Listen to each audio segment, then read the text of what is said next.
Olá, sejam bem-vindos a mais uma videoaula do portal TreinaWeb. Aqui é o professor Bruno Baltarejo e na aula de hoje a gente vai aprender sobre gerenciamento de cor.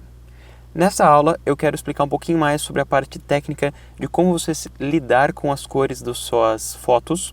Eu já vou fazer uma abordagem aqui baseada no software Lightroom e no Photoshop, mostrar um pouquinho de cada um deles, embora a gente está focando num software só, é bom já mostrar e ilustrar como é que funciona nos dois.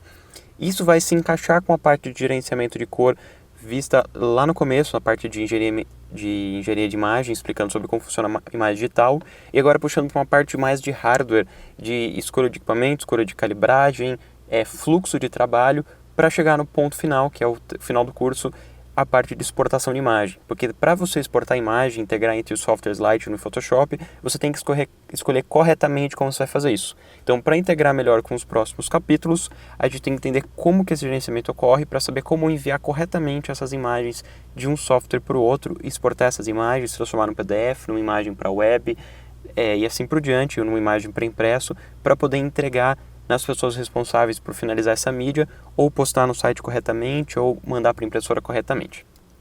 Ok? Bom, então a primeira coisa que eu quero falar sobre gerenciamento de cor é o motivo pelo qual a gente tem que ter um gerenciamento de cor. Então, aqui na imagem eu tenho dois gráficos da X-Rite. Esse gráfico da esquerda está mostrando tipos diferentes de imagem, e são exemplos, tá? Não é nada totalmente verídico, são exemplos. E ele está explicando aqui, por exemplo, o olho humano engloba esse espaço de cor, esse que parece uma impressão digital, tá? Então aqui seria a visão do olho humano sobre essa imagem. Aqui é como que o scanner viria essa imagem, se você escaneasse essa imagem. Aqui como o monitor te mostraria essa imagem. E aqui como a impressora te mostraria essa imagem. Tudo isso se você não tiver color management. Se você não tiver uma regra de política de cor que adeque o gerenciamento de cor de cada imagem irá aparecer de uma maneira diferente. Um exemplo que é bem recente é essa foto aqui desse vestido, que muita gente ainda não sabe se é branco e dourado ou se é azul e preto, por causa do gerenciamento de cor. Cada monitor mostra de uma maneira diferente essa imagem. Se todas as pessoas tivessem um monitor 100% calibrado, adequado para o espaço de cor universal, todos eles estivessem usando o mesmo sistema de color management corretamente, todo mundo teria visto a mesma imagem e não teria nenhum problema quanto a isso.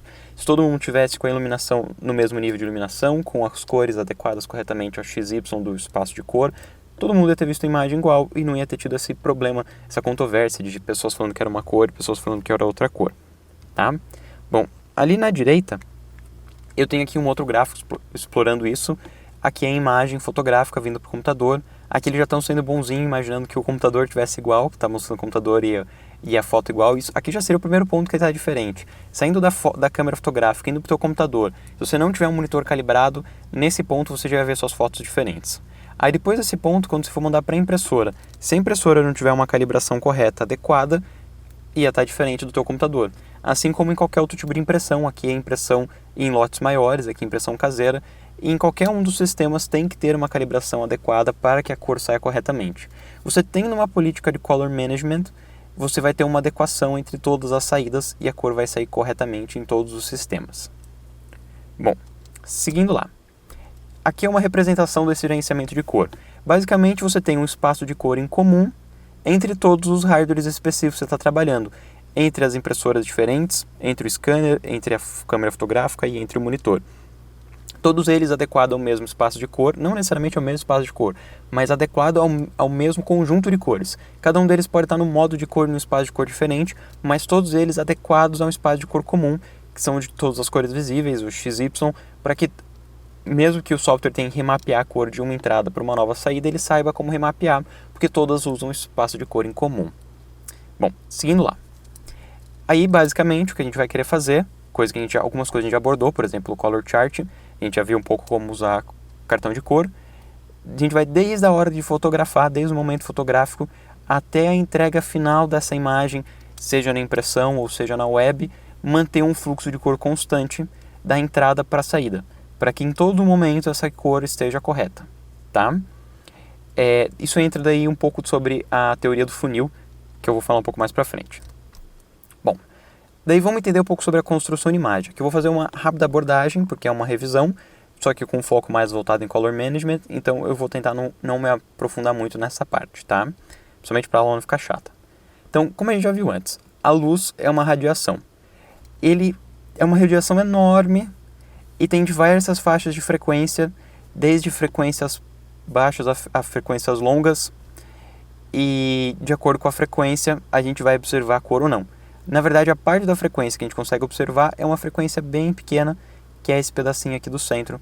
Então a gente tem ondas longas e ondas curtas aqui dentro. Quanto maior a frequência, menor o comprimento de onda, tá?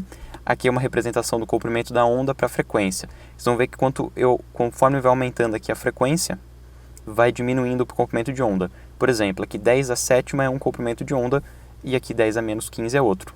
Ele está aqui diminuindo, enquanto aqui está aumentando, ok? Então, um vai ter uma frequência contrária da outra. Quanto maior a frequência, menor o comprimento, porque você tem que caber mais ondas em menos comprimento, tá? De toda essa frequência, a gente consegue observar esse pedacinho, beleza? Eu vou passar aqui adiante. Eu só vou voltar aqui um pouquinho, porque eu não habilitei o som para vocês escutarem. E o que eu quero mostrar aqui para vocês é uma representação sobre essa radiação luminosa de um site que eu gosto muito, que se chama Minute Physics.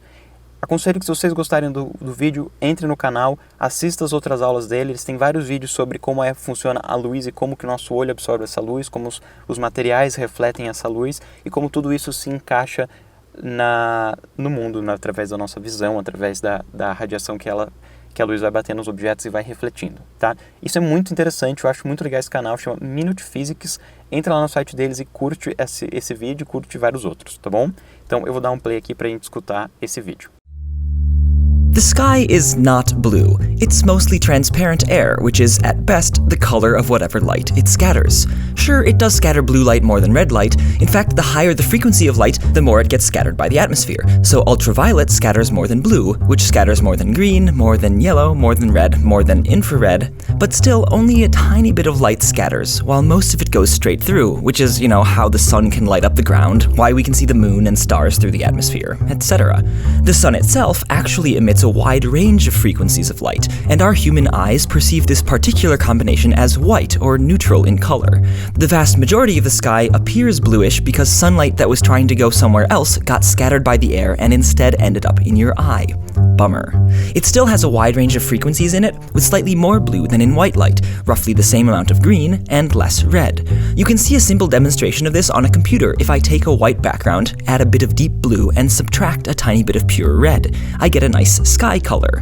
And the reverse effect happens when you look near the sun. Light that was trying to get to your eyes gets scattered away, so the remaining light has a lot less blue and slightly more red, compared with white light, which is why the sun and sky directly around it appear yellowish during the day. At sunset, there's even more air for the light to scatter off of before it reaches you, hence the even richer oranges and reds. And of course you can do the computer demo again, this time subtracting pure blue and adding a little red. Voila, noontime sun. Subtract more blue and add even more red, sunset orange. So the sky is not blue, it's a stage upon which all colors dance. Red colors tend to dance in straighter lines, green colors more randomly, and deep blue colors dance the most frenetically of all.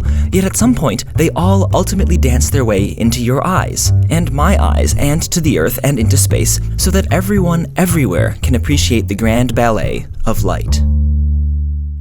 Bom, então nesse vídeo a gente viu um pouquinho sobre como a radiação luminosa funciona, como ela reflete, como ela se constrói, e daí a gente vai seguindo adiante, vendo agora como que o olho absorve essa radiação. Bom, então o nosso olho, ele tem aqui fotorreceptores, que são tanto esses quanto esses. Aqui tem uma representação de um cone e alguns bastonetes, aqui a representação dos cones e dos bastonetes. Então essa radiação luminosa chega no nosso olho. Daí a gente tem aqui uma representação das frequências diferentes que ele veio. Tem aqui, por exemplo, o azul, que tem um comprimento de onda mais longo e uma frequência menor. O verde, que tem um comprimento de onda médio e uma frequência um pouco maior. E o vermelho, que tem uma frequência maior entre eles, tá? E aqui é o comprimento da onda.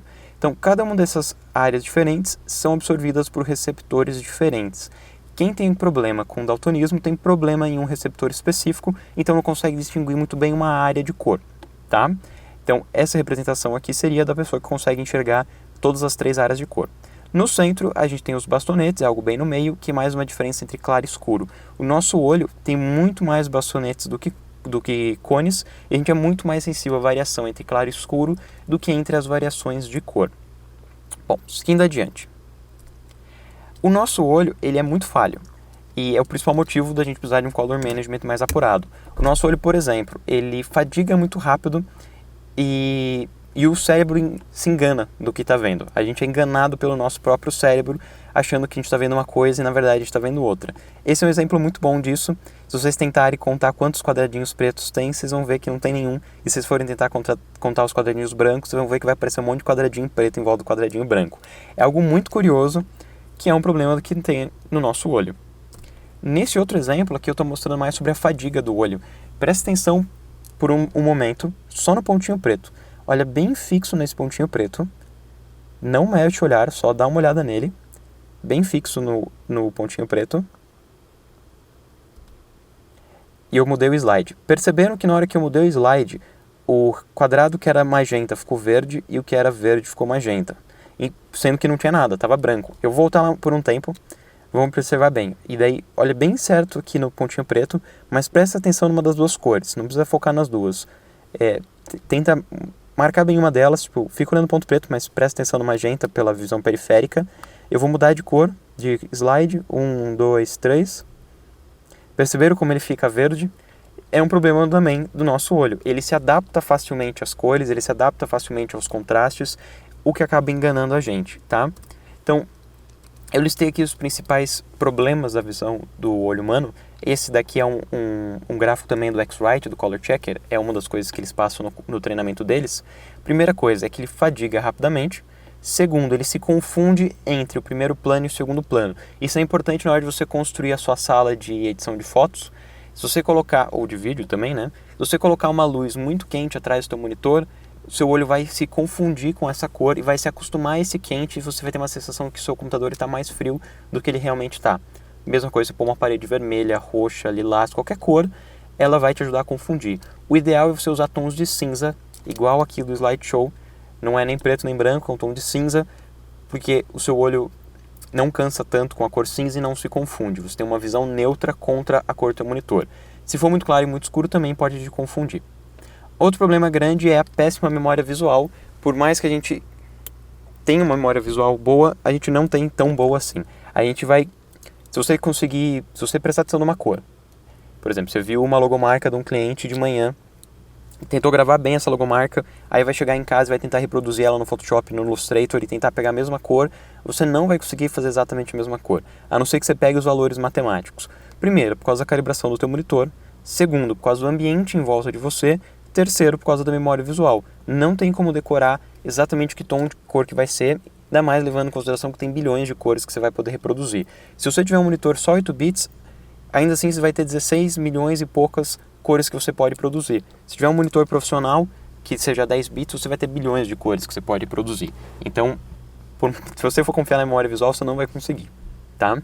Na sequência, daltonismo, que é um problema nos nossos fotossensores do olho, é algo recorrente, comum, principalmente em homens. Segundo os dados da X-Rite, 1 a cada 13 homens tem problema de daltonismo e 1 a cada 300 mulheres. Então é algo que acontece mais recorrentemente com homens, mas acontece com ambos e é algo bem recorrente, tá? Se a gente for ver ali, entre 313 pessoas, pelo menos 2 normalmente têm daltonismo, tá? Nosso olho se adapta facilmente às condições de luz, que nem eu falei antes. Você tem um monitor atrás, ele vai se adaptar a essa cor que está atrás do monitor e você vai começar a se confundir. E o último problema é o envelhecimento. Conforme a gente vai ficando mais velho, nossa parte da córnea vai amarelando e isso confunde para a gente entender as cores que estão na imagem que a gente está vendo. Porque a nossa córnea vai absorver parte da luz por causa desse amarelamento na córnea, tá? Bom, vamos seguir o próximo gráfico. Aqui a gente tem o CIE 1931 Colors Space. Esse espaço de cor ele abrange todas as cores visíveis, é uma média, claro, cada pessoa vai ver cores diferentes, então é uma aproximação média das cores visíveis. Isso é de um estudo de 1920, foram 2 estudiosos, depois dei uma olhada no Wikipedia exatamente quem que são, eu não sou bom para decorar nome de pessoa. Esses dois, era o William, mas dê uma olhada lá se vocês têm mais curiosidade de aprender essa parte histórica da cor. É um estudo que eles fizeram em 1920 e a partir desse estudo eles conseguiram construir alguns espaços de cor e daí associações internacionais de medição de cor usam como base até hoje, tá? Um deles é o XYZ e o CE 1981 Color Space, são espaços de cor comum de ser utilizado, que são baseados nesse estudo que data de 1920, são de estudo bem antigo. Tá? Então, sempre que a gente vê esse gráfico, o que ele está tentando representar são as cores visíveis ao olho humano. Ele mostra aqui um gráfico que vai do azul para o amarelo, do verde para o magenta, então você tem uma sobreposição de dois ângulos de cor e a partir dali você consegue criar todas as cores. No centro você tem neutro, que é a mistura de todas as cores, na parte de cima verde, na direita amarelo, aqui assim a gente vai vindo para o vermelho, aqui assim a gente vai vindo para o azul, a intersecção a gente tem magenta, amarelo, ciano, que são as intersecções do RGB. Tá? Então esse gráfico está tentando representar ali todas as cores visíveis, mesmo usando um plano bidimensional, tá? É uma representação bidimensional disso.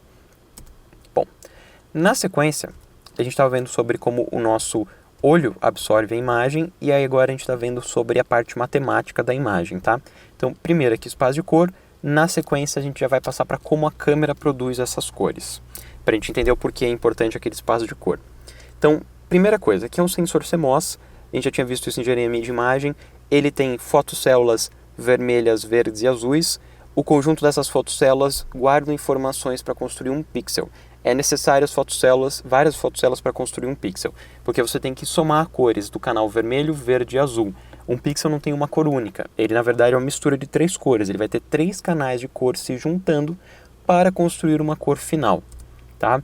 Nessa imagem tem uma representação disso, a gente consegue ver aqui na esquerda os canais vermelho, verde e azul, aqui embaixo as fotocélulas.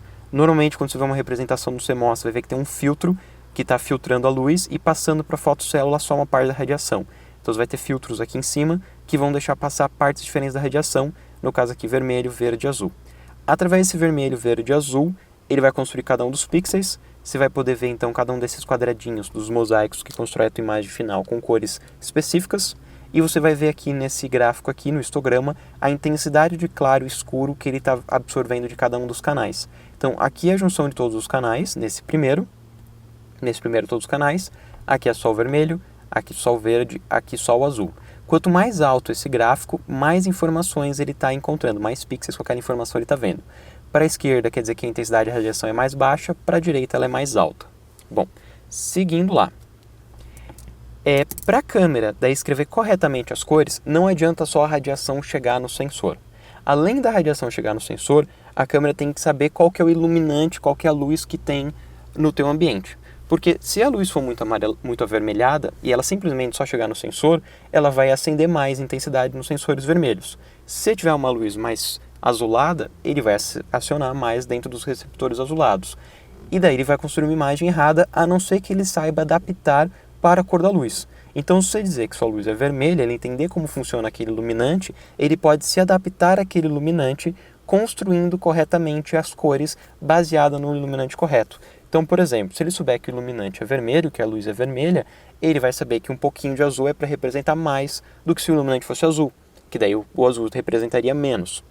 Então, ele tem que saber como calcular essa luz para escrever corretamente os dados. Então, uma das primeiras informações importantes para você ter uma cor correta na tua imagem é bater o branco corretamente.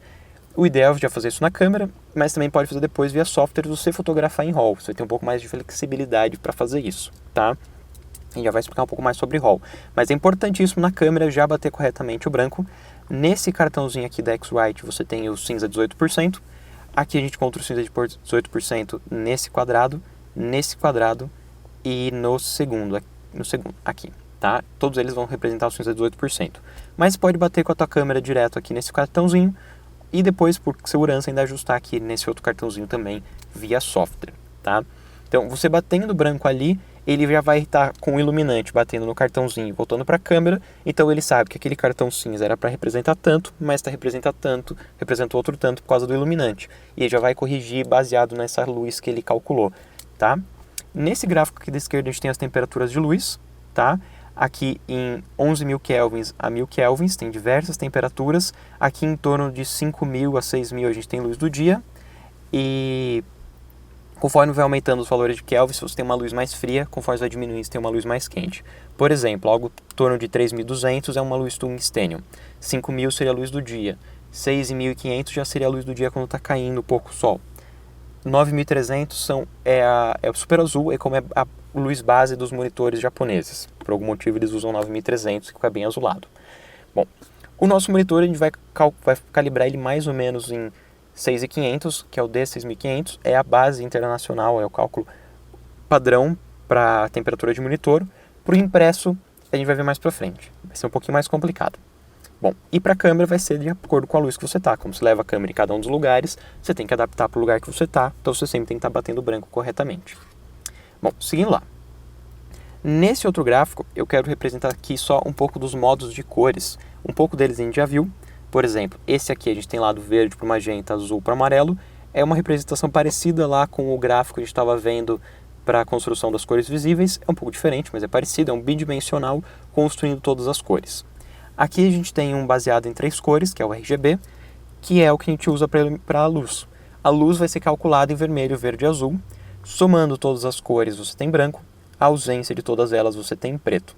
A intersecção direta, se você tiver a mesma quantidade de vermelho e verde, de azul e verde, de vermelho e azul, você tem diretamente ciano, magenta e amarelo, tá? É o oposto lá no CMYK. O CMYK, a ausência de cor, seria teoricamente branco, seria um papel em branco.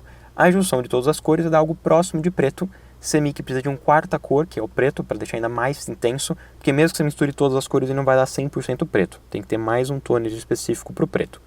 Daí você tem as cores ciano, magenta e amarelo. As intersecções diretas vão dar verde, azul e vermelho. No RGB vai dar magenta, amarelo e ciano. Uma coisa que é importante ressaltar aqui. Em RGB, as cores primárias, as cores diretas, quando está com a luminância no máximo, super saturado, vão ser vermelho, verde e azul. No caso do CMYK, para você atingir vermelho, verde e azul, você tem que misturar 2 tintas. E a gente consegue ver aqui que quanto mais tinta a gente mistura, mais escuro fica. Então você não consegue atingir cores tão vibrantes e tão saturadas e tão brilhantes de vermelho, verde e azul numa tinta comum. Porque para atingir essas cores você tem que misturar 2 cores específicas. No RGB já acontece isso para amarelo, magenta e ciano. Eles não são cores puras que vão vir diretamente do sensor, são uma mistura, só que a mistura aqui do RGB te dá um resultado mais claro, porque você tem mais luz acionada. Então, teoricamente, você consegue brilhos maiores em amarelo, magenta e ciano, porém ele tem limitações no máximo que ele consegue reproduzir e absorver, já que ele escreve o canal em vermelho, verde e azul. Então, a intersecção de cores deles, embora seja parecida, eles são diferentes. Eles constroem as cores de maneira diferentes e constroem cores diferentes, tá? Sem contar, é claro, que a luz é direto. A gente está vendo a luz chegando no nosso olho. Então, você olhou para o monitor, você está vendo a luz vindo diretamente para você. E a impressão, o impresso, você está vendo uma luz refletida. Tem uma luz que está chegando no papel, que daí está refletindo para o teu olho. Então, já é menos intenso. Bom, esse gráfico aqui do meio é o gráfico HSL, que a gente usou e vai usar muito na parte de tratamento de cor secundário, quando se faz uma separação de cor. Ele não vai representar nada físico, ele é só digital, enquanto RGB e CMYK são coisas físicas, é luz e tinta, como o hardware da câmera está absorvendo a luz e a impressora, o hardware da impressora está criando a sua impressão através da tinta. O Hue Saturation você só vai encontrar no computador, é só uma representação matemática da cor usando os 3 parâmetros básicos da cor. Os parâmetros básicos da cor vão ser o ângulo de cor, a posição que ela está no círculo, a saturação da cor, que é do centro para fora, a intensidade dessa cor, e a luminância de baixo para cima, que é o quão claro ou escuro que ela é. Então, quão alto vai ser o valor dela na radiação, tá? Aqui é o quão alto ela vai ser, saturação é quão pura, quer dizer que você vai ter mais ou menos mistura dos 3 canais, e o círculo é a cor em si, que ele vai resultar. E ali o gráfico VU, a separação de cor em bidimensional, 2 cores. Bom, agora vamos entender um pouco sobre a impressão. A impressão ela vai ser baseada, então, como eu estava mostrando agora há pouco, em amarelo, ciano, magenta e preto. Através dessas cores a gente reproduz todas as cores que a gente tiver lá para o impresso. Só que uma das principais coisas que a gente vai ter que entender é que a impressão, a gente só vê ela a partir do momento que a gente tem uma luz no ambiente, tá? É diferente do monitor. Se você ligou o monitor, ele vai emitir luz e você está vendo ele. A câmera ela vai receber a luz que está no ambiente e você depois vai ver através do viewfinder, ele vai estar emitindo a luz para te mostrar. A impressão vai depender de ter alguma luz em volta, ele não vai criar nenhuma luz para você, não vai emitir nenhuma luz para você diretamente. Ele vai depender da luz que tem para refletir para o teu olho. Então, dos standards, um dos padrões, para você calcular uma impressão de qualidade, para você calibrar uma impressão, é usar o D50. D50 quer dizer que é 5.000 kelvins, 5.000 kelvins é a luz do dia, esse primeiro gráfico. Você tem um iluminante bem homogêneo, tá? Ele é bem homogêneo, só tem um pouquinho menos de púrpura, mas na maioria das cores é bem homogêneo. E a luz, condição de luz normal, se a pessoa estiver próximo de uma janela, estiver ao ar livre, estiver numa sala iluminada pela luz do sol, é essa cor que ela vai estar vendo. Então, se você calibrar a tua impressora para D50 ou 5.000 kelvins, se a gráfica calibrar para essa temperatura, ela está numa temperatura média em que a maioria das pessoas vão ver. Todo mundo, em alguma hora do dia, vai ver a sua imagem de acordo com a luz. Ou vai estar próximo da janela, vai estar numa sala iluminada só pelo sol, ou vai estar na rua. Então, D50 é algo seguro, beleza? Mas isso depende da situação que você trabalha. Você vai fazer fine art, você vai vender fotos para uma galeria, para exposição, para a pessoa estar em casa, e elas vão ficar expostas num lugar específico. Se você calibrar a impressora para a iluminação daquele lugar, você vai já calibrar as tintas para que elas respondam corretamente àquele iluminante. Então, por exemplo, nesse iluminante aqui é uma luz de tungstênio, que ela é bem quente. Vocês vão ver que eu tenho muito mais vermelho do que eu tenho ciano e azul. Então, quando ela bater e ela refletir no papel, ela vai refletir muito mais quente do que refletiria o D50, que tem mais espectros de luz. Então, a calibração da cor no D50 não vai me dar a melhor resposta possível numa luz tungstênio, porque a forma como eu vou absorver essa luz vai ser diferente. Então, se na hora da calibração você já calibrar aquela impressão baseada na cor do iluminante mais quente, ele vai ter que compensar imprimindo mais forte o azul e o ciano e um pouco mais fraco o magenta ou vermelho, para dar um equilíbrio mais próximo do natural, para a pessoa que for ver essa exposição naquela determinada luz ver corretamente.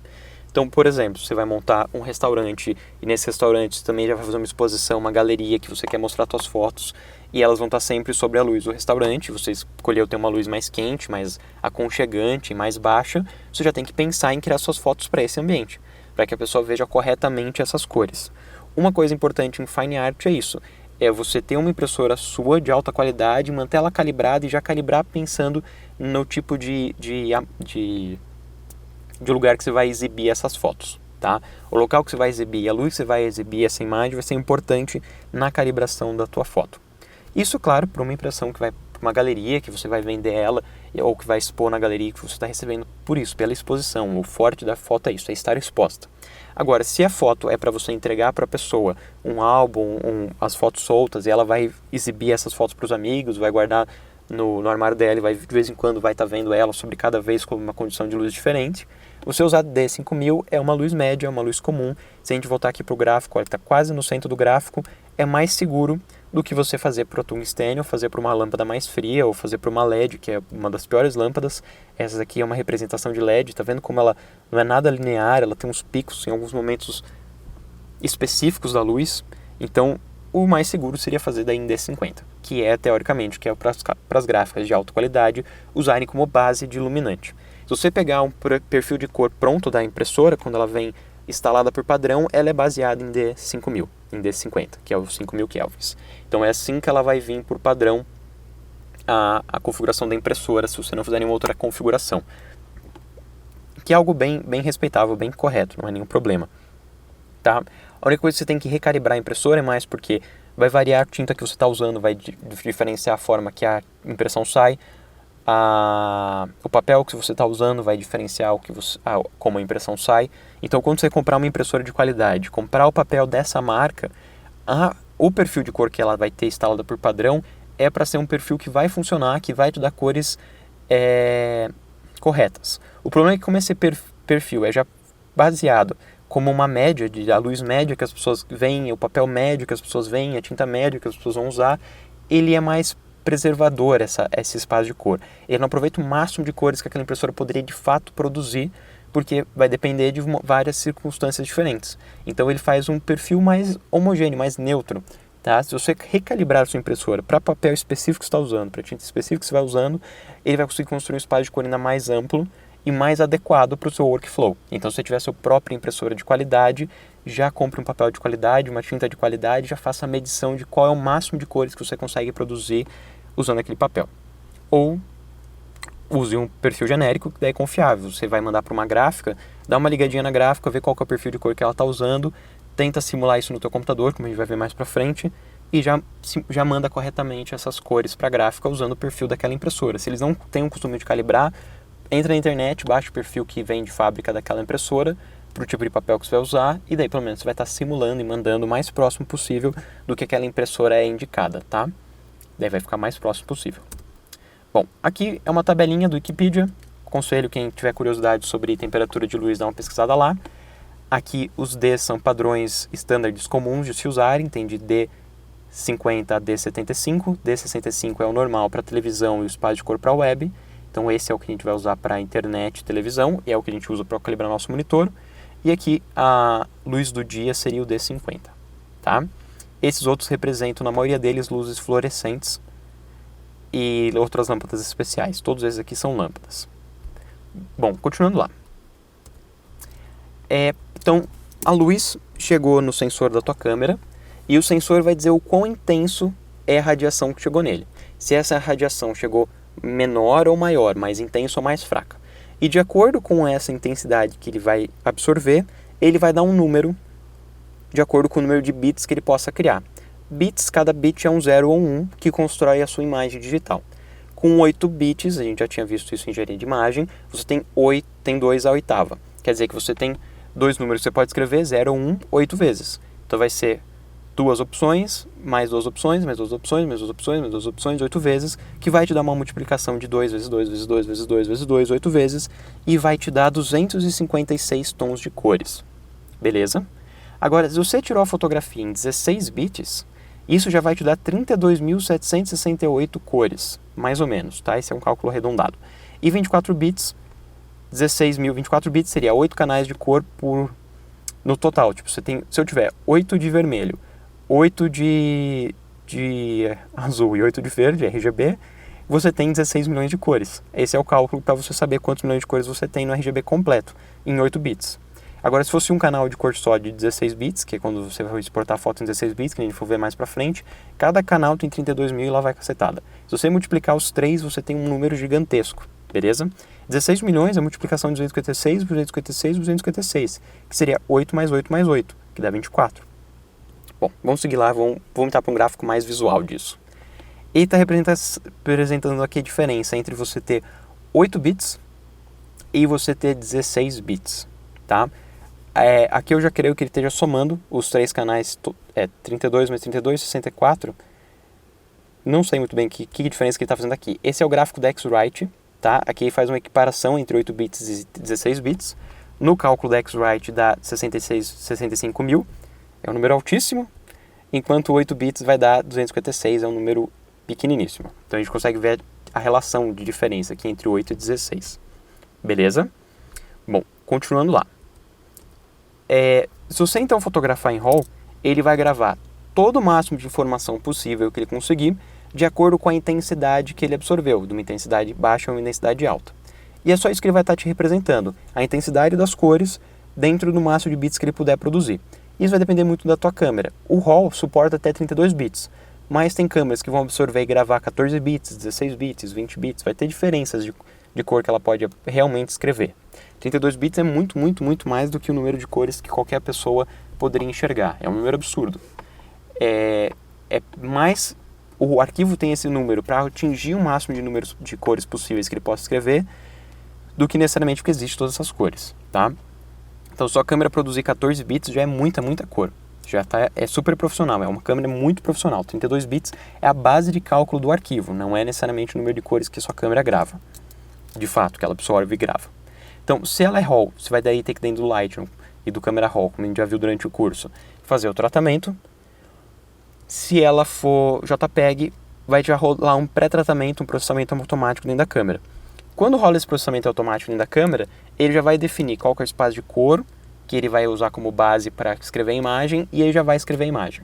No RAW, você vai ter que fazer isso manualmente, que é o que a gente vai ver nos próximos cursos, nas próximas aulas, enquanto a câmera faria automaticamente você escolher a sua foto em JPEG. Então, você escolhendo JPEG ou escolhendo manualmente, as escolhas vão ser sRGB, é o primeiro deles, esse daqui, sRGB, e Adobe RGB. sRGB ele está indicando aqui que é esse triângulo menor, é o sRGB, triângulo preto menor, e o Adobe RGB é esse triângulo branco maior. Se você for escolher na câmera, a câmera normalmente dá essas duas opções. O seu JPEG pode ser escrito em sRGB ou pode ser escrito em Adobe RGB. Se você escrever em sRGB, quer dizer que a cor mais alta no canal verde que ele vai poder produzir, o verde mais intenso, mais puro que ele vai conseguir produzir, vai ser esse. Então, na hora dele escrever as cores da sua imagem, quando ele estiver escrevendo a cor mais intensa do verde, é isso que ele está querendo dizer. 255 vai representar essa cor.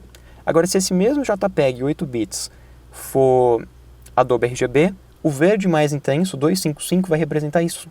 Então, como ele pode representar a cor de maneiras diferentes, é importante ele estar com um perfil de cor associado para que o software consiga traduzir essas cores e te mostrar corretamente essa imagem. E é para isso que serve o espaço de cor. Você tem um mapeamento de todas as cores e esse mapeamento vai estar preso à sua foto, associado à sua foto, de maneira que o número que tiver na sua foto de luz, ele saiba converter para qualquer outro espaço e você vê corretamente a imagem. Por exemplo, sRGB é um espaço de cor bem menor do que o Adobe RGB. Então, se você quiser manter o máximo de cores possíveis, fotografe em Adobe RGB. Porém, você só vai conseguir ver no seu monitor, a não ser que você tenha um monitor profissional, sRGB. Os monitores, a grande maioria, mesmo que você compre um Mac de retina de melhor qualidade, ele vai ser no máximo sRGB, tá? Então, os monitores que não são voltados a tratamento de cor profissional são sRGB. Então, se ele é sRGB, você não vai estar vendo todas essas cores que você capturou na tua câmera. Então, ele vai ter que saber mapear essas cores daqui para cá, para você ver corretamente. Se ele, em vez de mapear, ele só achatar suas cores, sem adequar suas cores, sua imagem ia parecer super lavada, enquanto ela tinha cores legais. Agora, se ele converter corretamente, mesmo você não conseguindo ver esses tons de verde, ainda assim você vai ver uma cor viva, uma cor intensa, a cor que você tiver real na tua imagem. Esse é o intuito da calibração. Já no Lightroom, os espaços de cor que você vai ter vai ser o Adobe RGB, o sRGB e o Profoto. O Profoto, ele é um pouquinho maior do que esse Wide Gamut RGB. Ele vai vir aqui para fora, aqui nesse tom de verde, ele vai passar aqui um pouco o gráfico no verde e no magenta. E ele é feito, esse gráfico de cor, pela Kodak há muito tempo atrás, tentando representar o máximo de cores possíveis que poderiam ser geradas. E ainda, até hoje, não é gerado todas essas cores. Você não tem um hardware que consiga, de fato, reproduzir todas aquelas cores. Não tem um monitor que reproduza todas aquelas cores. E nenhuma impressora que consiga realmente alcançar todas aquelas cores. Tem próximo, mas não todas aquelas cores. Mesmo que a intersecção do Profoto é maior do que o gráfico dos cores visíveis. O intuito do Profoto é escrever o máximo de informações possíveis. E não necessariamente ter todas as informações que você vai usar. Ele vai ter mais do que as informações que você vai usar. Então o Profoto ele não é uma entrega de cor final. Você usa ele como uma etapa de tratamento. Se, por exemplo, você tratou dentro do Lightroom e daí você quer jogar para o Photoshop. E você quer jogar exatamente todas as informações, o máximo de informação possível. Então você vai ter que mandar, em vez de 8 bits, que a gente viu que é um espaço de cor menor, vai ter só 256 cores, você vai mandar em 16 bits, que vai ter lá 65 mil cores. Então você vai estar mandando todas as cores que provavelmente sua câmera consegue reproduzir. Porque em média elas reproduzem 14, de 12 a 14 bits. E embora escreva o RAW em 32, ela reproduz 12 a 14. Então você vai mandar esses 16 bits, que é tudo que a sua câmera fez, no maior espaço de cor. Então quando ele estiver dizendo que o verde é o mais intenso, seria lá em cima o Profoto. E daí quando você jogar no Photoshop, você vai ter o máximo de cores possíveis para fazer o tratamento, evitando estragar partes da imagem. Por exemplo, se você tiver um tom do céu com uma gradiente muito bonita, indo para um tom de azul muito alto, e você já clipar ele, cortar ele para um espaço de cor menor, e daí no Photoshop você tentar fazer tratamentos de cor muito agressivos, às vezes os tons de cor que passaram no Photoshop são tão curtos que assim que você começar a fazer o tratamento de cor agressivo, aquele céu começa a quebrar em partes. Você vê uns blocos de céu, que é a posterização. Daí você mandar em Profoto, como você está mandando vários dados, ele tem dados lá ainda, mesmo que você deprede muita imagem, ainda vai ter dados. Mas a entrega final tem que ser um espaço de cor baseado no teu cliente vai receber. Por exemplo, para a web é sRGB. Para impresso é uma calibração própria daquela impressão, mas se você quiser mandar um espaço de cor mais próximo, que seja maior e que englobe melhor as cores impresso, use o Adobe RGB. Adobe RGB, que é uma das opções que tem no Lightroom, ele engloba a maioria das cores para impressão, enquanto o sRGB é menor em muitas áreas, tá? Ele não é o melhor para você trabalhar com impresso. É uma opção segura, porque quase tudo que você vê em sRGB você vai conseguir imprimir, mas é menos do que você realmente poderia imprimir. Se for para uma impressão fine art, escolha um espaço de cor maior. Muita gente usa Profoto para mandar para a impressora faz a conversão para o espaço de cor real dela, e outras pessoas usam o espaço de cor certo da impressora, que seria o ideal, que você calibrar aquele espaço de cor da impressora direto. Se você está trabalhando com a impressão já diretamente com o cara que vai fazer a impressão, ou você tem impressora, já pega esse perfil de cor e testa nele. Se você vai mandar para ele, para o laboratório, os caras aqui vão finalizar, manda no maior espaço de cor possível que eles aceitarem. Beleza? Bom, aqui na direita a mesma ideia, só que daí é para quem trabalha com vídeo. Para quem trabalha com vídeo tem o REC Z09, esse REC Z09 aqui é o espaço de cor televisão. DCI-P3 é um espaço de cor maior, mais comum de você ver em cinema. Tá? Seguindo lá. Cada hardware, então, vai ter uma forma de representar cor diferente. O seu olho vê todas essas cores. A média do RGB seria essa cor aqui de cima, uma média alta, que já está mais próximo do Profoto. E do CMYK, uma média de CMYK alto, seria essas cores. Então, como eles representam cores diferentes, você precisa ter um espaço de cor em comum, que são as cores visíveis, o CEE 1931, que a gente já tinha visto agora há pouco, como base para todas as cores. Aqui é a mesma ideia, ó. Uma câmera fotográfica, uma cor que ela poderia reproduzir, aqui um tipo de scanner, aqui seria um televisor, aqui uma impressora e aqui outro tipo de impressora. Como cada uma delas tem intersecções de cores diferentes, todas têm que ser mapeadas em um espaço de cor em comum para você conseguir a melhor qualidade de cor final possível, tá? Aqui entra muito a ideia da teoria do funil que eu queria falar, que seria o seguinte: você tem um espaço de cor final pequeno, que seria a impressão. Ela é menor do que as cores visíveis, que são as cores que você tem no mundo real. Então, você tem que tentar ter um sistema que vá funilando essas cores de maneira que vá seguindo a sua progressão do trabalho. Você, por exemplo, tiver uma câmera que não tenha muita qualidade de cor, você vai ter uma entrada do funil já pequena e isso já vai diminuir a qualidade de cor em todo o resto das etapas. Agora, se a sua câmera tiver uma qualidade de cor grande, depois no software você vai diminuir porque o software consiga produzir, por exemplo, dentro do Photoshop em 16 bits por foto, e depois você afunila de fato para a mídia final, para o teu impresso, para a sua página da web, para o sRGB. Se você já começar afunilando no começo, toda a cadeia vai perder informação de cor. Então você começa com uma entrada de cor maior, uma câmera boa, depois você passa para o teu software e diminui esse espaço de cor, porque tem que trabalhar no espaço de cor que o software aceite, e por último você entrega numa qualidade final, tentando fazer o mínimo de passos possíveis, tá? Então, vem da câmera para o software para a pessoa final. Evita ir da câmera para o software, daí você exporta para um outro software, daí você exporta para outro em formatos diferentes, fica convertendo para testar qual que é melhor, e daí você entrega. Você faz uma conversão só se possível, tenta fazer o mínimo possível de conversões que puder. Bom, seguindo lá. Daí, entrando nessa ideia da teoria do funil, primeiro equipamento seria uma câmera de qualidade, segundo equipamento, um monitor de qualidade. O monitor é importantíssimo para você ver suas cores corretamente e para você poder tomar decisões criativas. A maior importância do monitor calibrado é decisões criativas. Se você está fotografando com uma câmera corretamente, bateu o branco corretamente, vai usar um cartão de cor que a gente vai ver mais para frente corretamente, essas cores vão estar próximas das cores reais.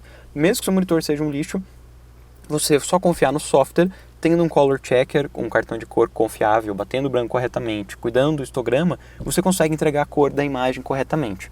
Mas você não vai poder tomar nenhuma decisão criativa, porque você não vai ter certeza que que você está vendo é o que você está entregando.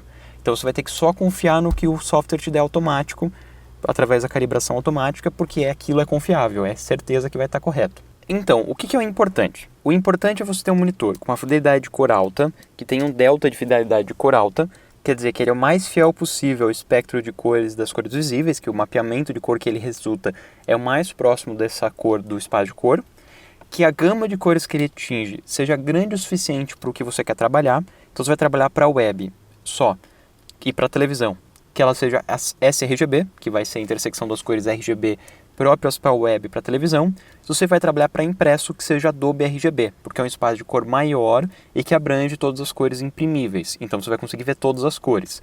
É claro assim, isso você vai trabalhar com Fine Art, você quer ter a maior precisão possível das suas cores, você quer ver realmente as cores que você vai produzir, você tem que ter um espaço de cor Adobe RGB no teu monitor. Se ele fosse sRGB, como a gente viu lá no gráfico, mostrando a diferença entre os espaços de cores, você vai deixar de ver algumas cores que você poderia produzir, tá? Então a Adobe RGB vai ser um trabalho mais sério, você realmente quer se dedicar a isso, a ter as cores na melhor qualidade possível. Você vai fazer um trabalho autoral, artístico, que você quer ter realmente fidelidade de cor, vai ser o ideal. Se você vai cobrir eventos, casamentos, formaturas, festas de criança, que você quer só ter uma foto bonita, esteticamente bonita, o sRGB já é o suficiente, porque você vai conseguir ver a maioria das cores. Na impressão pode dar uma leve diferença, de atingir cores a mais que você conseguiria ver, mas se quiser evitar isso, é só na hora de você exportar foto, não exportar para um espaço de cor maior do que sRGB. seguindo a ideia da teoria do funil. Como no teu monitor você vai funilar a cor para X cor, já entrega seguindo essa cor, e daí você não vai abrir além do que você poderia ver. Então você vai afunilando para ter a maior qualidade de cor possível, a melhor fidelidade de cor possível, tá? Então vai depender de duas coisas, seu investimento e o tipo de material que você quer entregar. Além disso, ter essa capinha em volta do monitor é muito importante para a luz da sua sala, da janela, não ficar batendo em cima do teu monitor. Ter uma luz constante, isso a gente vai ver um pouco mais quando for falar um pouco de calibração. Se você tiver uma luz constante, você vai ter sempre uma percepção igual da imagem. Como eu comentei, o seu olho se acostuma. Se sua sala for muito clara, ele vai se acostumar a ser claro, e daí teu monitor vai parecer escuro. E se sua sala for muito escura, seu monitor vai parecer claro demais, porque seu olho vai se acostumar àquela luz ambiente, ele vai se adaptar. Então você não vai ter uma referência correta. Então você tem que ter uma luz neutra, sem incidência de cor, numa temperatura de cor, numa intensidade de cor agradável, que você se sinta confortável com ela. O ideal seja fazer uma medição se tiver um calibrador, e daí ter contra o seu monitor, na parede atrás, uma cor neutra, de preferência um cinza, beleza? Então aqui tem um monitor da ASIO, se eu não me engano esse daqui é da ASIO, e esse aqui é da HP, mas o que eu gosto mais é o da Dell. O que eu recomendaria vocês terem, que melhor custo-benefício, é um Dell Ultra Sharp, que eu já falei anteriormente. Daí aqui entra um detalhe. Para o seu monitor realmente te mostrar 10 bits de cor, que seria muito mais cores, muito mais tons de cor passos de cor do que os 256 bits, do que 8 bits, que são 256 cores, você tem que ter uma saída da tua placa de vídeo compatível. Se sua placa de vídeo for uma placa de vídeo simples, inicial, ou nem tem uma placa de vídeo, esteja usando o processador, ele não vai conseguir exportar 10 bits, vai exportar 8 bits de informação, então você vai aproveitar por total o teu monitor. Daí opte, obviamente, por um monitor 8 bits, ou pela compra de uma placa de vídeo separada. A Blackmagic tem esse Intensive Shuttle, alguma coisa assim o nome, ele consegue exportar 10 bits 422, uma qualidade bem alta, pelo seu USB. Se liga o USB nessa mesinha, e ele funciona como uma placa de vídeo externa, mandando o sinal para o teu monitor. É bem legal. E outra coisa que hoje em dia é muito usado com monitor é o iPad. Muitas vezes você pode tratar suas fotos no iPad usando o Lightroom sincronizado entre a versão móvel e a versão do desktop, e daí você mantém o seu iPad calibrado. Os calibradores da X-Rite também calibram iPad, tá? Então você pode usar principalmente para mostrar para um cliente. Você em vez de andar com o seu computador para cima e para baixo, anda com o iPad. Quando você vai prospectar, conversar com o cliente, leve o iPad, apresenta as fotos para ele no iPad.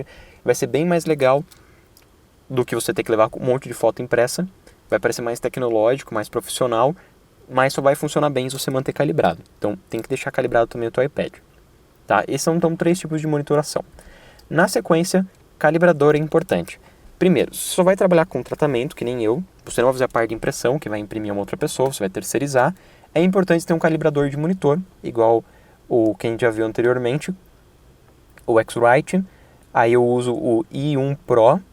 Ele é bem importante para você monitorar as cores do seu monitor. Ele vai fazer um teste de qualidade, vai dizer se está com qualidade alta ou não, se está fiel ou não. Se não tiver, daí você passa pelo tratamento de cor, pela calibração. É um passo a passo bem simples. Basicamente o que você vai dizer lá dentro é que você quer D65, temperatura de cor padrão para monitor, e a luminância, se você for trabalhar para web TV, você deixa nativo do teu monitor. Agora, se você vai trabalhar para impresso, deixa algo em média de 100 candelas. Se sua tela for muito clara, sua sala for muito clara, você tem que pôr mais candelas, mais luz no teu monitor também. Agora, se sua sala for muito escura, você vai ter que colocar menos luz no seu monitor, para acompanhar essa luz ambiente, já que o seu olho se acostuma a ela, tá? O ideal, se você tem esse i1 Pro ou tem o Color Monkey, os dois são ótimos, os dois são da X-Rite, é você usar o Measurement. Se você trabalha sempre na mesma sala, sua sala de trabalho, ele tem a opção de medir a luz ambiente. Quando ele medir a luz ambiente, ele vai falar, para essa luz ambiente que você está, o ideal é que fique tantas candelas. E se você quiser, você pode deixar em cima da tua mesa sempre, e ele vai de tanto em tanto tempo calcular de volta a sua luz, e ele já adapta o teu brilho do monitor para isso. Então, se ele perceber que sua luz está caindo muito ou subindo muito, tipo, está anoitecendo, alguma coisa do tipo, ele já adapta a luz do teu monitor. Mas nesse caso, você teria que estar sempre com o teu calibrador. Agora, se você, por exemplo, vai comprar um para empresa ou vai juntar um conjunto de amigos de seus que são fotógrafos, vários fotógrafos juntos vão fazer uma vaquinha, comprar o calibrador, cada mês ficar com um, aí cada um calibra durante um mês. Afinal, a calibragem não precisa ser todo dia, você pode fazer uma calibragem a cada 6 meses, tendo um monitor de qualidade, vai funcionar super bem. Ele vai perdendo calibragem com o tempo, mas não é assim tão rápido. Cada 6 meses está ótimo para calibrar. Então, junta um grupo de amigos, cada um usa um mês, você economiza bastante, compra um calibrador de melhor qualidade, mas com um pouco com cada um. Isso então para quem vai trabalhar só com monitoração, só com tratamento. Se você vai você mesmo imprimir, você vai comprar uma impressora de qualidade e você quer aproveitar o máximo dessa impressora, daí você tem que comprar um modelo de calibrador também para impresso, que daí você vai imprimir a tua impressora para a tinta que você mais usa, para o tipo de papel que você está usando. Então, uma vez a cada 2 meses, pelo menos, calibra novamente. Tem algumas coisas que afetam a propriedade química da impressão. Se a umidade do ar muda, se a temperatura do lugar muda bastante, esses tipos de coisa vão mudar a forma da sua impressão. Outra coisa que muda até é o tempo de secagem. O calibrador da X-Rite indica que você fique pelo menos 8 minutos esperando secar a tinta antes de calibrar. Então, você vai escolher lá no software quantas cores que você quer para usar a calibragem, quanto mais cores, melhor a calibragem. Ele vai imprimir esse monte de coresinhas num papel, você vai passar o calibrador nesse papel, depois de 8 minutos que ele imprimiu, daí ele vai te dizer, as cores estão em tal. Daí quem tem a calibrar para isso vai imprimir de novo. Aí você vai passar novamente o calibrador, vai fazer o teste de qualidade até ficar perfeito. Tá? Ele já tem a opção até, se você já calibrou o monitor, de combinar o teu monitor com a impressora. Então você calibra o monitor e a impressora, ele vai combinar os dois para que tenha a mesma qualidade de cor, para que fique realmente fiel. Se você vai fazer muita impressão e vale a pena investir numa impressora de alta qualidade, que não é algo barato, você vai gastar lá uns 10, 20 mil às vezes numa impressora de altíssimo nível, mas se você investiu esse tanto, você vai investir também no calibrador para ter a melhor calibragem possível. Se você tiver uma impressorinha simples em casa, também vale a pena calibrar, mesmo que ela vai atingir todas as cores que uma impressora Fine Art atingiria, ainda assim você vai calibrar para ter o máximo de cores possíveis para sua impressora, para que seja o mais fiel para o teu monitor possível. E você calibrando, o software já vai entender as limitações da tua impressora. E daí quando você for fazer a prova de cor, que a gente vai ver mais para frente, ele vai te dizer, para a tua impressora, essas cores vão ficar dessa maneira, é isso que você está perdendo. E já vai te dar a opção de, criativamente, você seguir um outro caminho de tratamento para que compense a falha da sua impressora e ainda assim sair uma foto linda. Tá? Então, você vai calibrar um monitor, daí você vai calibrar a impressora e além disso você pode calibrar a sua foto com o Color Checker. O importante de calibrar a sua foto é que se você não tiver um monitor calibrado e não tiver uma impressora calibrada, você vai simplesmente fotografar, entregar dali para frente para outras pessoas, pelo menos a sua parte você faz correta. Você bate a foto com o calibrador, com o Color Checker, no Lightroom você sincroniza o tratamento de cor dessa com o Color Checker com as outras e ele vai compensar as cores do Color Checker em todas as fotos. E você teria essa diferença de cor, Aqui é o original e aqui calibrado. Original, calibrado. Só de fazer isso ele já melhora as cores, ele já conserta qualquer mapeamento errado das cores da câmera, que sempre vai ter uma diferencinha, dependente do hardware da câmera ser bom ou não, sempre vai ter uma diferencinha de cor das cores que deveria realmente estar. Principalmente porque no sistema da câmera vai não só o sensor, mas vai a lente. E a lente muda um pouco a forma que a luz é absorvida pelo sensor, já que a luz vai passar através da lente para daí chegar no sensor. Nesse passo, a luz muda um pouco. E você ter um calibrador ajuda você a compensar qualquer mudança que tem de acordo com a sua lente sensor, do conjunto lente-sensor. Se você mudar o balanço de branco da câmera, que você está mudando como você interpreta o iluminante, você tem que bater uma nova foto do Color Checker. Se você mudar a lente, vai valer da mesma coisa. Você tem que fazer uma nova foto do Color Checker. Qualquer alteração assim grande, precisa de uma nova foto do Color Checker. Feito isso, daí no software é rapidamente para você fazer a calibragem, como a gente viu em outra aula, vai vir em outra aula. Bom, então, a partir do momento que você calibrou o teu monitor, você vai ter um perfil de cor ICC para o teu monitor. Se você também fez o mesmo para o scanner, tem um perfil de cor para o scanner, tem um perfil de cor para a impressora e você tem uma política correta de color management. Daí todas as imagens que entrarem nesse sistema vão estar mapeadas corretamente para conversar com todas elas. Então, se ele vê um tom de verde no monitor, ele vai saber que esse verde vai ser o número X e ele vai tentar representar esse X para o verde da impressora e vai compensar qualquer diferença enviando de um para o outro. O mesmo vale para o scanner, para a sua câmera e assim por diante. Todos os passos da sua foto, do seu processo fotográfico, estão calibrados para ter corretamente as cores de um para o outro. Tá? Esse ICC Profile é a mesma coisa que o Adobe RGB, que o sRGB, que o Profoto. Tudo isso são profiles, são perfis de cor que você pode ter associado aos seus arquivos. Bom, então a gente entendeu já até agora que é importante ter tudo calibrado, calibra seu monitor, calibra sua impressora ou trabalha com uma gráfica de qualidade, pede a calibração para essa gráfica, ela vai manter calibrado de tanto em tanto tempo as impressoras e os papéis dela para o tipo de tinta que está usando e ela vai te mandar isso por e-mail. Você pede esse CC Profile, daí você instala no teu computador e você pode usar ele. Como usar a gente vai ver mais pra frente. O seu computador vai estar calibrado para você ver corretamente na sua sala. Você vai cuidar na sua sala para não ter muita variação de luz, não ter muita cor que te atrapalhe. Vai usar o Color Checker sempre que você quiser uma fidelidade de cor maior na tua fotografia. Vai bater o branco corretamente da câmera, porque isso influencia seu iluminante. Se você vai fazer exposições, você vai cuidar com o iluminante de onde você for expor, ou você lá deixa a temperatura próxima a D50, a 5000 kelvins, para que fique uma temperatura neutra, ou se você quer usar um outro tipo de temperatura de cor, na impressão você vai ter que adaptar para isso. O Color Checker no passo a passo o X-Rite no passo a passo de calibragem já te dá uma das opções é essa. Qual que é o iluminante que você quer usar como base para a sua calibração. Daí ele vai calibrar para esse iluminante, tá? Então tudo isso tem que ser levado em consideração. Alguns equipamentos vai ter que comprar, como monitores, calibradores e cartões de cor. Se você vai trabalhar só com a fotografia, se preocupe então só ter o cartão de cor. Se vai trabalhar só com o tratamento, se preocupe em ter um monitor de qualidade. Se você vai trabalhar com a fotografia, com o tratamento, com a impressão, você tem que ter todos esses equipamentos da melhor qualidade possível, tá? E aí, a partir desse Color Management, dessa linguagem de cor entre todos os softwares, você vai ter o espaço de cor e todas as cores visíveis CE 1931, que vai mapear o espaço de cor de cada um deles. Por exemplo, na fotografia, na câmera, o sRGB e o Adobe RGB. Você vai jogar isso para dentro do computador, que vai ser ou Adobe RGB ou sRGB, depende do monitor que você comprou, e daí já vai ler corretamente o que veio da câmera. E daí de lá você vai mapear para a tua impressora dizendo, eu estou usando uma Epson XYZ, e daí ele vai mandar corretamente para essa Epson, fazendo já corretamente a leitura e mapeando cada um desses seus passos de maneira precisa. Bom, então o que a gente vai ver agora é como fazer isso, tá? Primeiro passo, se você ainda não está se preocupando com qual é o espaço de cor, com qual é a forma do perfil de cor que você vai mandar, com a calibração e assim por diante, você quer confiar mais nos gráficos, porque você não tem ainda como investir numa calibragem do monitor, um monitor de qualidade, nem nenhum dos outros passos. Então, você vai ter que bater o branco corretamente, isso é importantíssimo. Tenha pelo menos um cartão cinza 18%, isso não é caro. Vá numa loja de fotografia que você confie e compre um cartãozinho. Você não vai gastar muito com isso.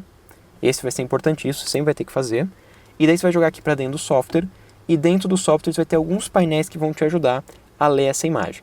Por exemplo, no Lightroom, que é esse painel aqui abaixo, você tem o histograma, como a gente já viu, no qual você já consegue ver os canais de cor mapeados e as informações de luminância do escuro para o claro, de baixo para cima a intensidade da cor na imagem.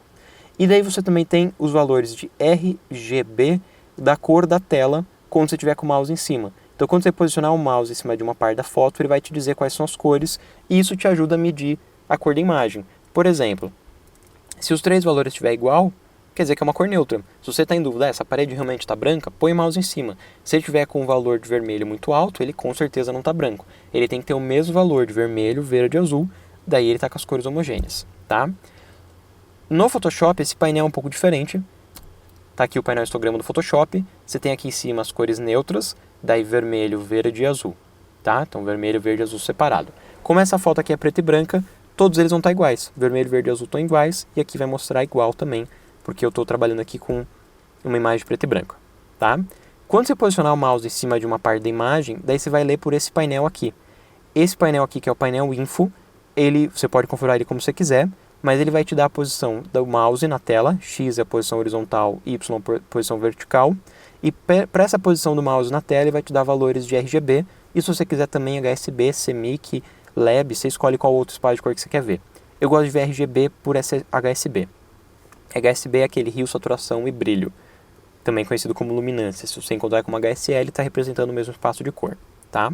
Aqui embaixo eu coloquei o conta-gotas para você fazer medição. Eu uso muito esse conta-gotas de medição para ver se as cores em volta da minha imagem estão constantes e já para conferir foto a foto, principalmente se é foto de estúdio, de produto, que eu preciso que o fundo seja 100% branco, que daí você vai alguns cliquezinhos na tela e ele vai te dando que valores que essa parte da tela vai ficar. E aí é constante, você não precisa ficar pondo o mouse de volta lá. Você põe um pontinho e com aquele pontinho ele já vai ficar fixo aqui o valor.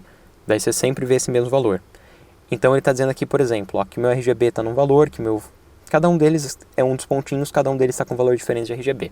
Eu já faria uma leitura aqui para saber como estão as suas cores, tá? Nesse caso aqui é importante, tanto nesse aqui quanto nesse aqui, você entender um pouco sobre a intersecção de cor, que é o seguinte: a câmera vai escrever em RGB. Através do RGB, ele constrói todas as cores. Então, você misturando duas cores, você atinge outras cores. Você misturando três cores, você atinge outras cores.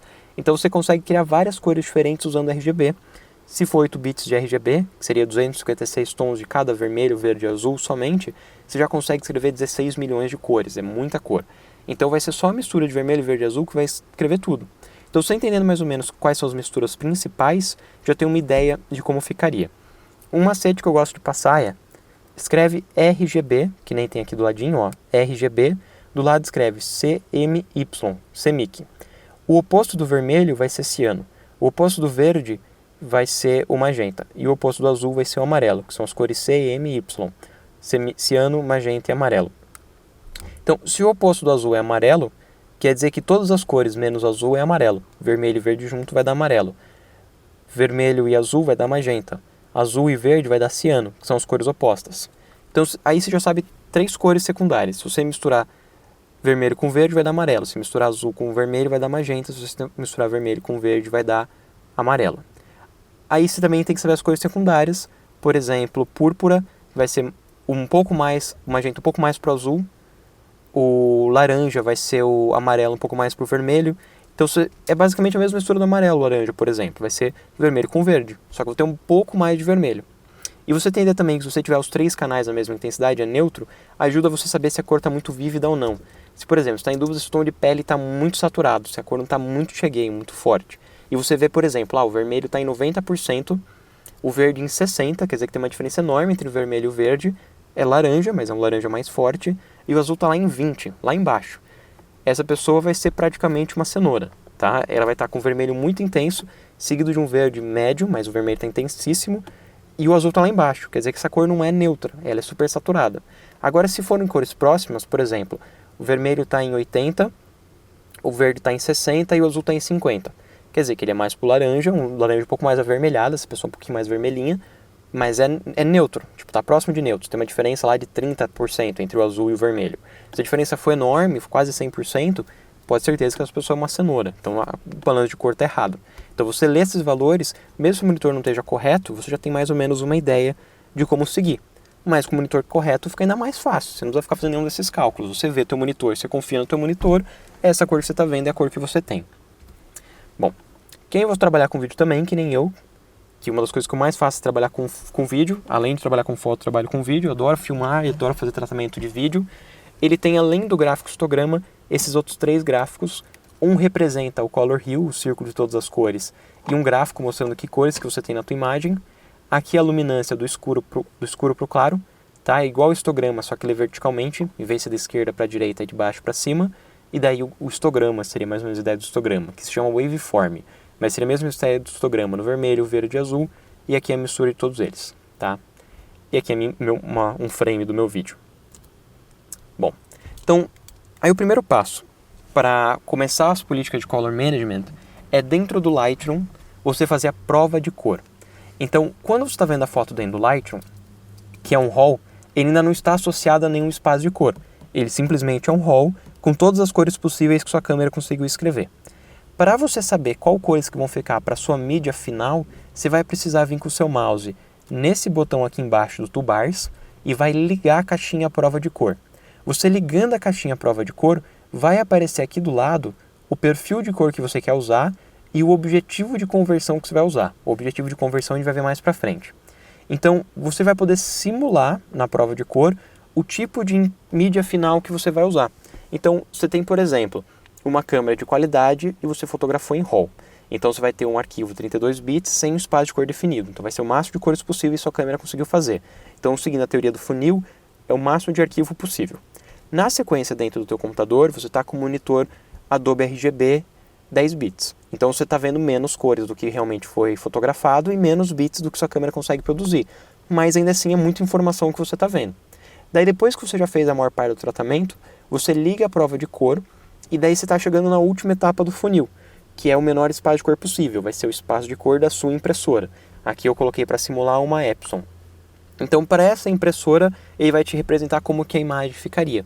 Então, você vai ver, para essa impressora eu vou ter, por exemplo, um pouco menos de contraste e um amarelo não tão vívido.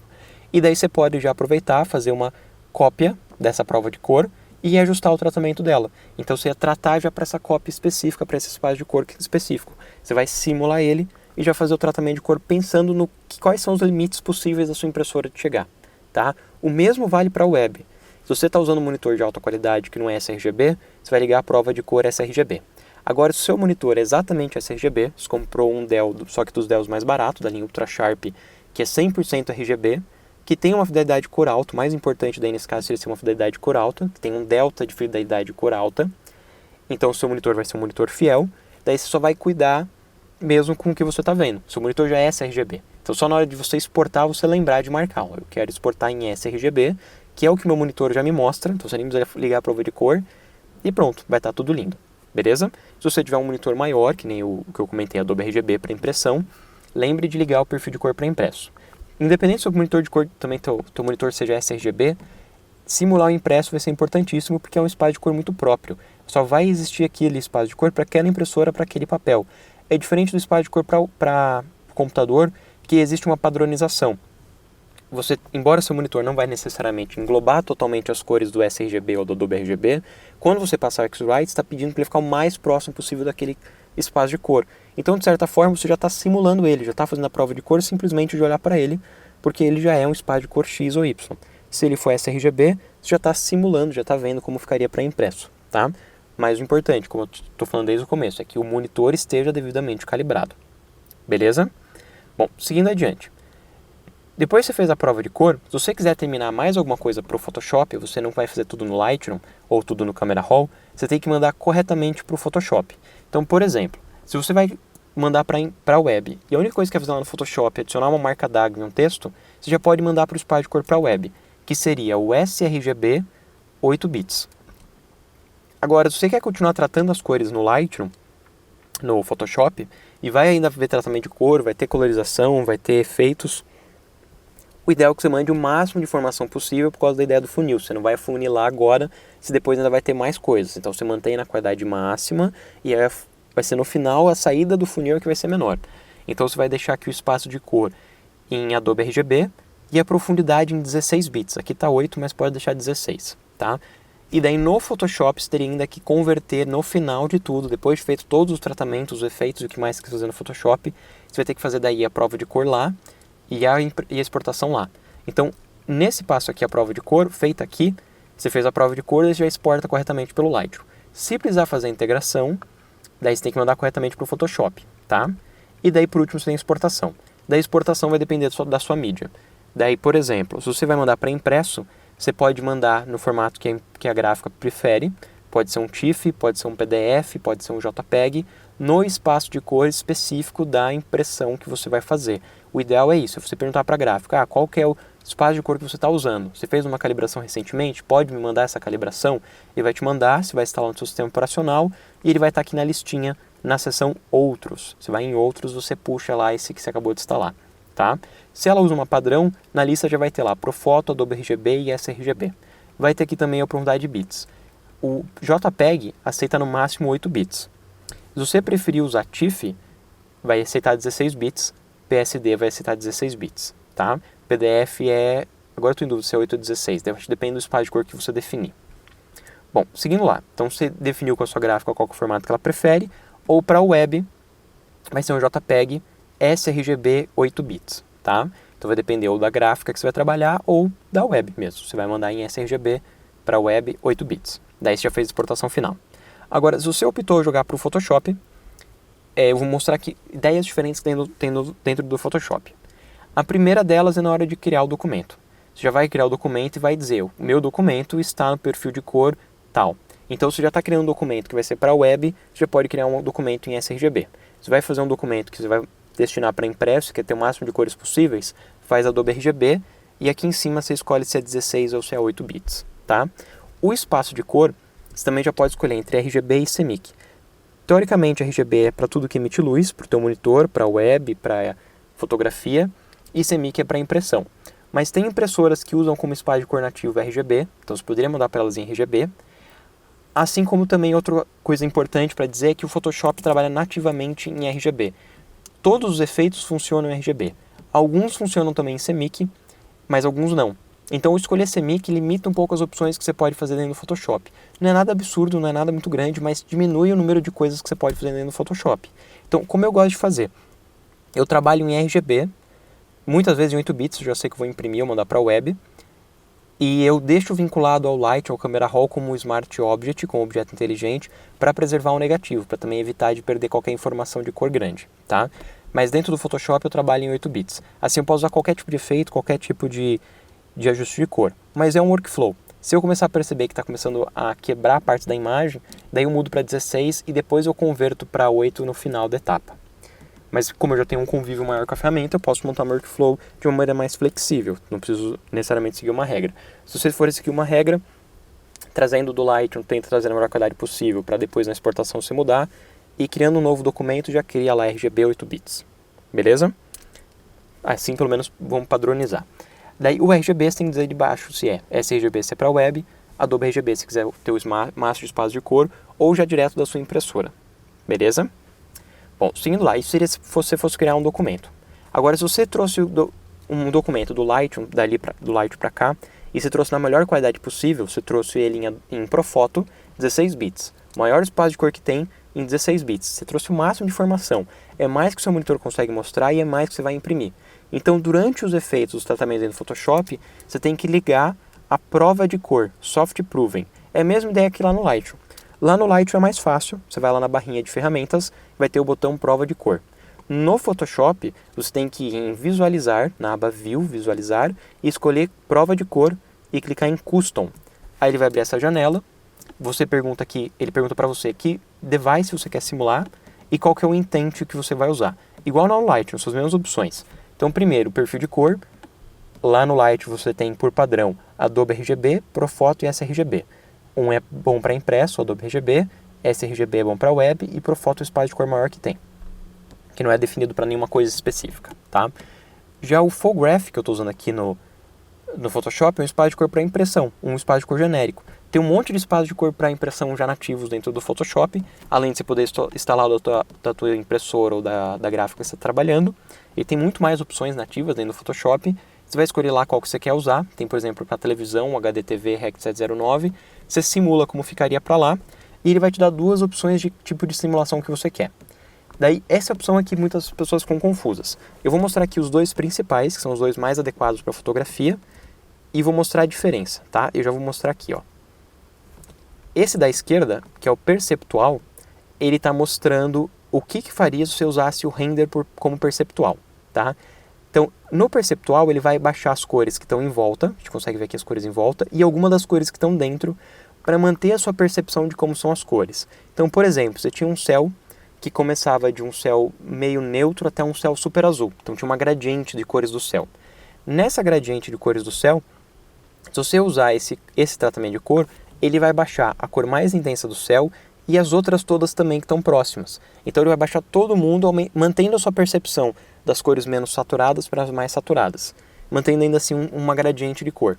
No relativo, ele só puxa para baixo o que está realmente fora do gráfico, o que está fora do seu espaço de cor que você consegue utilizar. O que tiver ainda dentro do espaço de cor que você consegue utilizar, ele não mexe. Então aquele seu céu pode não acabar sendo mais uma gradiente, ele pode virar uma cor só, porque ele vai manter as cores que estavam dentro do gráfico e só achatar o que estava fora. Se ele achatar para uma cor próxima, vai ficar uma coisa só, o que pode não ficar tão legal.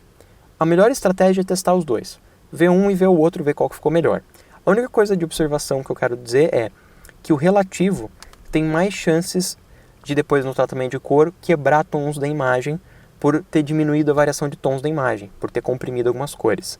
Nesse, como ele comprime em volta e já dá uma ajustada dentro também, você ainda tem uma gradiente de cor, você vai ter vários passos de cor. Então tem menos chances de, às vezes, quebrar, fazer uns blocos de cor da sua imagem, criar uma posterização. Mas o ideal, que eu recomendaria lá naquela tela, vou voltar para ela, a gente estava aqui em prova de cor, o ideal é testar qual dos dois vai ficar melhor, tá? Aqui a gente está na simulação. Você também tem a opção de conversão. Você indo lá no Photoshop em editar, edit, convert to profile, converter para o perfil, você tem a opção daí de fato a converter. Depois que você já fez o tratamento fazendo uma prova de cor, quando você quer de fato converter para aquele espaço de cor final, que é o último passo, de preferência cria uma cópia do documento antes, vai lá no histórico, no botão de criar uma cópia que tem dentro do histórico, ele vai fazer um novo documento, e daí nesse novo documento, daí você escolhe qual perfil de cor que você quer, qual que é o intent de cor que você vai usar e clica em OK. E ele vai converter o teu espaço de cor, tá? Bom, aí aqui é o intent, que vai usar tanto para conversão quanto para amostra de cor, para prova de cor quanto para conversão. E aqui é para você configurar vários softwares de uma vez. Isso está mais ligado ao Photoshop do que ao Lightroom, tá? Ele vai configurar o Photoshop com o InDesign, com o Illustrator, com o Bridge, para que todos usem as mesmas perfis padrões de cor. Então, quando você for criar um novo documento, ou usar algum tipo de conversão, alguma função que vai precisar de informações de Color Management, ele vai perguntar aqui quais são as políticas de cor que você vai usar. O mais importante aqui é você definir qual que é o RGB padrão que você mais usa, qual que é o CMYK padrão que você mais usa, para ele usar isso como base. E daí, se você tiver em dúvidas ainda de como trabalhar, você pode ligar aqui, ó, em Color Management Policies, tipo as políticas de Color Management, para ele te perguntar sempre que ele tiver que fazer uma conversão de cor. Por exemplo, se o teu software, a sua foto que você está tratando está em Profoto, mas você vai importar num documento que é sRGB. Ele vai perguntar para você, tá, mas o que você quer fazer? Você quer converter o espaço de cor ou você quer ignorar? Se você está em dúvida, você prefere sempre ser avisado e ficar lendo, é legal deixar ligado. Agora, se você está tão em dúvida que você não vai nem entender o que está perguntando, deixa todo mundo desligado. Ou você já decorou exatamente o que cada espaço de cor que você trabalha, como que funciona, já tem o workflow na sua cabeça, que nem eu, aí pode deixar desligado, porque já vai sempre saber o que está acontecendo, então você não vai precisar que ele fique perguntando. A maioria das pessoas prefere deixar desligado, tá? Aí só se preocupe em deixar aqui o espaço de cor RGB e CMYK que você mais usa como o espaço de cor padrão. E daí depois que você fez isso, vai lá no Bridge, lá em Color Settings também, liga a configuração que você acabou de salvar, você vai ter lá o nomezinho dela na lista e já vai valer para todos os softwares. Se você vier por dentro do Photoshop, você só cria, mas você não ativa em todos eles. Você tem que ir lá no Bridge, na opção de Color Settings, e daí você configura para todos os softwares Adobe usar essa mesma política de Color Management, tá? Aqui já é um pouco mais avançado, para quem daí já vai participar Lightroom e Photoshop, vai usar os dois softwares, quem vai se focar em Lightroom e Camera Raw e não vai se preocupar muito com Photoshop, não precisa se preocupar com essa última parte, tá? O mais importante é entender o que é perfil de cor, saber que isso é importantíssimo para manter suas cores calibradas, saber escolher entre sRGB e Adobe RGB na câmera, sendo sRGB um espaço de cor menor voltado para a web e Adobe um espaço de cor maior, ideal para quem vai trabalhar com impresso também. Já saber escolher isso no teu monitor, que daí você já compra um monitor que tem uma calibração de cor fiel, com delta de cor bom, que seja próximo de 1, e que tenha uma tela IPS de preferência também, para que não tenha muita variação de cor conforme você muda de posição na tua cadeira, tá? E ter um calibrador, ou pelo menos um color checker, para manter as cores fiéis o máximo possível. Beleza? Essa aula é extremamente técnica, vai precisar de muito mais estudos além disso, então aqui no final eu estou deixando uma tela com tipo um glossário de links para vocês acessarem para aprenderem mais. A maioria deles é ainda mais técnico que eu passei e estão em inglês, alguns estão em português, mas vale a pena para quem é mais nerd que nem eu e quer aprender mais a fundo sobre tudo isso, beleza? Essas últimas telas voltadas no software a gente vai testar agora na prática e vai ver como trabalhar com elas, beleza? Então a gente terminou aqui a parte teórica e a gente vai passar agora para a parte prática e a gente se encontra lá. Grande abraço!